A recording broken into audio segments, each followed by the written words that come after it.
Meeting Patriarch Laham, the Prime Minister stresses that Syria will remain a symbol for love and peaceful coexistence.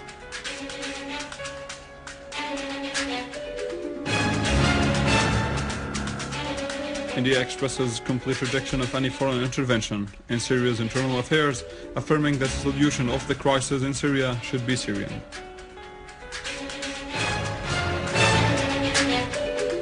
And in Lebanon, people who were arrested in Arsal were trying to smuggle military rifles, night vision binoculars and grenades into Syria.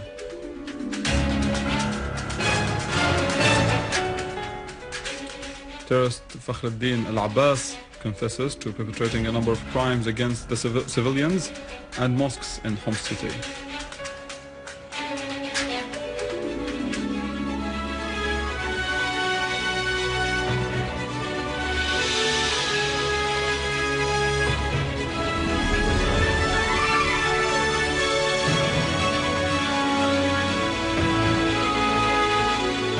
Hello and welcome. This is news in English from the Syrian Arab television in Damascus. Prime Minister Dr. Wael Halaqi said that Syria will remain a symbol of amity, coexistence and tolerance among all divine religions. Meeting Patriarch Gregorius III Laham, Patriarch of Antioch and the whole East for Roman Catholics, Dr. Halaqi said men of religion has a role to play in enhancing the culture of dialogue, fraternity and discarding violence. He asserted that the importance of the consultative meetings carried out by the government and its openness to all political forces and all Syrian spectrums that wish to be involved in the political process and to contribute in reaching a common vision that secures a solid basis for a successful dialogue. Dr. Al-Halaqi noted that the government exerts effort in parallel with the political process to secure all requirements for a good livelihood for the citizens, pointing out that Syria has a strategic reserve of different basic foodstuff. He added that the Syrian economy is capable of confronting all challenges and foiling the attempts of the enemies who bet on its collapse. For his part, Patriarch Laham said that the Church supports the political program to solve the crisis in Syria as it is the best way to put an end to it, adding that the Church is ready to do whatever necessary to make this program a success. Foreign and Expatriates Ministry in the Syrian Arab Republic said that the Turkish government continues to flagrantly interfere in Syrian domestic affairs in breach of the UN Charter, international law and the rules governing international relations among countries. These statements came in two identical letters addressed to head of the UN Security Council and the UN Secretary General, highlighting Turkey's subversive role in the Syrian crisis. The ministry said that the Turkish government has sought to obstruct the implementation of the political program for solving the crisis in Syria and the ensuing measures undertaken by the Syrian government for that end. The letter said that Turkey has turned its territories into a base for hosting, training, funding, arming and smuggling armed terrorist groups, mainly Al-Qaeda and Jabhat al-Nusra and other terrorist groups into Syria. The ministry added that Turkey publicly supports and justifies terrorist destructive practices of killing and vandalism of infrastructure and public and private properties. The Grand Mufti of the Republic, Dr. Ahmad Badruddin Hassoun, asserted that Syria is paying the price for supporting the Arab causes, saying that Syria's only fault was the refusal to submit to the US Zionist dictations aiming at dividing the region. Al-Mufti pointed out in an interview with Al-Mayadeen TV channel on Friday that the political program presented by President Assad for solving the crisis was more comprehensive than the Geneva statement. Dr. Hassoun held religious clerics who preach sedition in Arab Gulf countries, especially Saudi Arabia and Qatar, who called for jihad in Syria. He held them responsible for the bloodshed in the country, denouncing the stances of Yusuf al-Qardawi, who calls for dialogue in Egypt while calling for the sectarian instigation in Syria. Russian Foreign Minister Sergei Lavrov underlined the necessity that no preconditions are set for solving the crisis in Syria. In a statement, Lavrov said that if priority is saving the lives of people, so we have to say that combat operations should be stopped without preconditions. Lavrov criticized those who insist that President Bashar al-Assad steps down, adding that those who say that President Assad has to resign before anything else can be done have to shoulder responsibility for more Syrian victims who will fall. He added that they have to understand that President Assad has made up his mind and publicly said his intention when he vowed to live and die in Syria. Lavrov reiterated that Russia is not defending persons but rather cares for the fate of Syrian citizens. A unit of the Syrian Arab Army and Armed Forces clashed with an armed terrorist group in a Sheikh Said in Aleppo, killing and injuring scores of its members. An official source said that the unit confiscated PKC machine guns, automatic rifles and an amount of ammunition.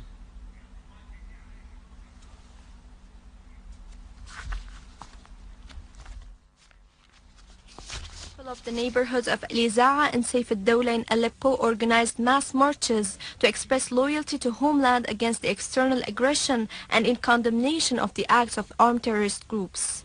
They stressed their belief in the ability of the Syrian Arab Army to restore security and stability and eradicate terrorism from all provinces. The participants roaming several streets in the area hailed the Syrian army and condemned the crimes committed by the terrorists and the sides supporting them, particularly the Turkish government. They highlighted that the people of Aleppo will stand firm in the face of the terrorist attempts to force them to leave their city, adding that the crimes will not dissuade them from their national stances. The participants underlined that this march is a clear message to all misleading media outlets that the Syrian people are committed to their national unity. They said that the people of Aleppo are stronger than the terrorist crimes, affirming that Syria will remain firm because of the strength of its army and the wisdom of its leadership.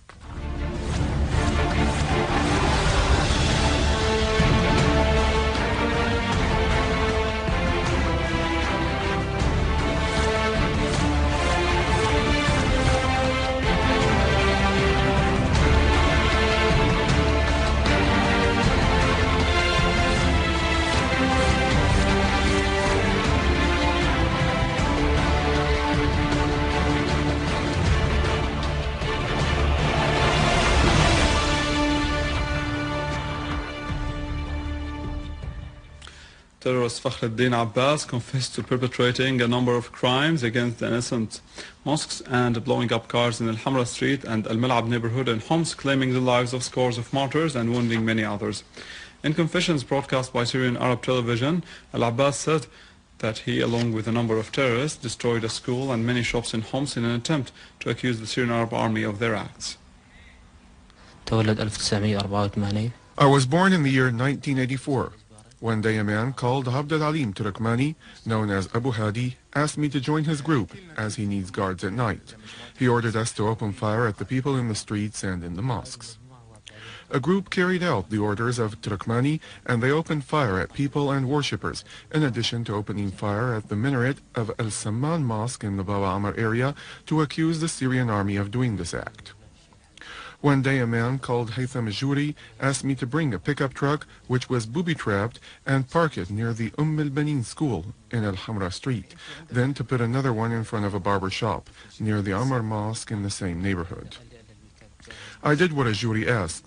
I left the place, and when I returned, I knew that the car was detonated, and many citizens were martyred, while several others were wounded, in addition to large material damages to the place and to the area. British Foreign Minister William Hague admitted that the so-called jihadists fight along the armed terrorist groups in Syria, affirming that Syria has become their first destination around the world. British Foreign Secretary William Hague admitted that the so-called jihadists fight along the armed terrorist groups in Syria. In a speech on counter-terrorism in London, quoted by AFP, Hague said that Syria became the first destination of all jihadists around the world, including jihadists linked to Britain and other European countries. Hague's statement reminds us of the scenario of war launched against the former Soviet Union by the US and the West through their support of the Afghan extremists. This scenario is currently being repeated against Syria as a proxy war in which the US and its allies are supporting terrorist groups to fight in Syria. Hague said that the so-called jihadists would not constitute any danger against the West if they go to Syria, but if they remain alive, they might return to Europe with more expertise in dealing with weapons and explosive devices. Hague's statement constitutes a flagrant violation of the US and Western governments' breach of the International Charter for Combating Terrorism. This also proves that terrorism is an American Western product used to achieve their own interests of political and economic hegemony over other nations. Units of the Lebanese army deployed in Arsal village have detained 11 persons, 4 of them Syrians, and seized their weapons in the mountains leading to the Syrian-Lebanese borders. Events witnessed today in Arsal town reminds of what was witnessed before in Al-Diniya, when Al-Qaeda-linked group tried to create a security zone with a political cover by some Lebanese political forces, but their attempts failed, as the Lebanese government back then did not distance itself from those events witnessed in the north of the country as it does today, regarding the outlaws and takfiris who take the towns and the villages neighboring Syrian border as a safe haven and perpetrate their sinister acts against the people of those towns and villages. In a statement issued by the guidance department in the Lebanese army said that the Lebanese army has taken all necessary security measures and launched a pursuing campaign to bring all those who wanted to justice and to combat the infiltrations and smuggling weapons. The measures taken came after the attack against a unit of the Lebanese army that resulted in the killing of an officer and his assistant. The Lebanese Al-Manar TV said that the Lebanese intelligence detained people who were trying to smuggle arms and ammunition to Syria, which has pushed the armed men from Arsal to fire at the Lebanese army. Commenting on the latest events, head of the Change and Reform bloc, Michel Aoun, said that the security situation in Lebanon is worsening, as Lebanon has been turned into a route to smuggle weapons due to the policy adopted by the Lebanese government. Aoun added that the involvement of some parties in Lebanon in smuggling weapons to Syria and carrying out military acts against it has turned some areas in Akkar and north of Lebanon into a platform to help the terrorists inside Syria. In an attempt to reverse the Israeli image, Idiot Ahronot newspaper made a film showing the Israeli volunteers helping Syrian refugees. This publicity stunt flagrantly ignores the repetitive Israeli violations of human rights against the Syrians in the occupied Syrian Golan. The humanity of Israel went further than anyone can imagine. Don't be surprised. This is a video broadcasted by Idiot Ahronot newspaper in February 10, 2013. הגיעה למחנה פליטים מאולתר ופגשה שם קבוצה של מתנדבים שבאו לחלק מזון וציוד. הפליטים הופתעו במיוחד לגלות שמדובר בישראלים שסיכנו את חייהם להגיע ולסייע. What kind of humanity is it? Israel volunteers give assistance to a Syrian man in the camps. He had lost one of his eyes, so the Israeli volunteered and collected the money to make a surgery for him. Of course not from their pockets, but from Chins, the German. What a spontaneity.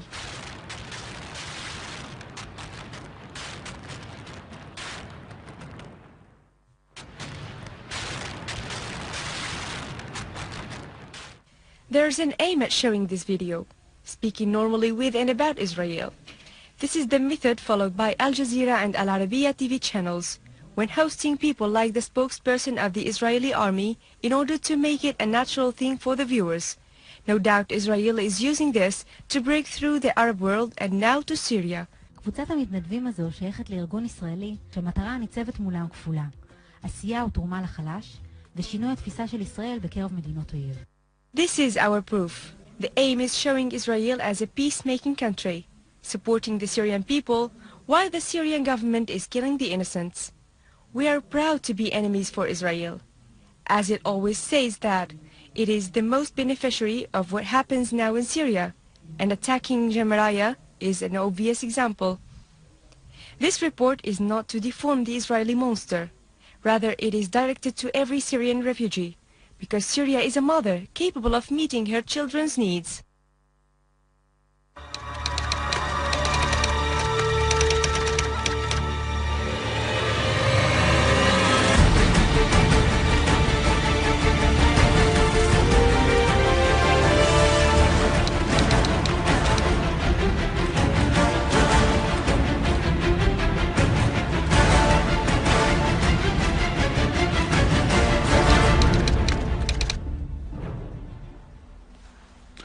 The Russian Interior Ministry announced that the number of injured citizens due to the meteor shower that fell on Chelyabinsk district is in the Oral regions rose to 1,200 citizens, including 200 children.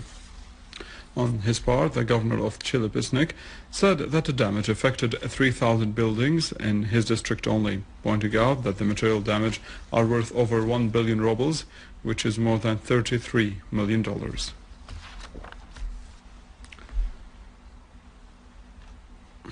With this, we reach the end of our news. More details on our website, www.syriaonline.sy. After the break, how stable are the deposits in Syrian banks and more work to promote exports with Vani in the economic news.